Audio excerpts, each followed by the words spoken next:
L'Organisation mondiale de la santé a deux doigts de déclencher une alerte mondiale à la variole du singe. Nouvelle épidémie dans le viseur du chef de l'OMS.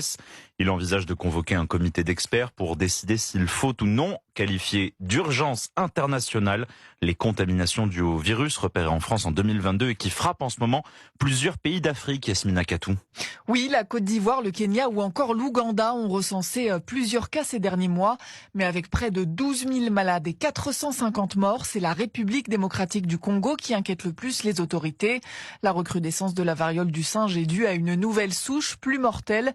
Le virus revient donc dans des pays où il avait presque disparu, comme en Afrique du Sud, où 22 cas ont été recensés alors qu'il n'y avait plus de malades depuis 2022. Puisqu'il y a 2 ans, c'est le monde entier qui avait été touché. Souvenez-vous, en France, l'alerte avait été donnée. Toutes les personnes infectées et leurs cas contacts étaient invitées à se faire vacciner.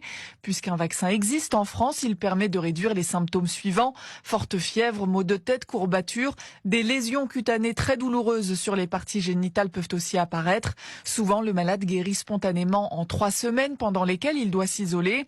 En France, la variole du singe continue de circuler, mais nous sommes loin d'une épidémie avec une 50aine de cas recensés seulement depuis le début de l'année.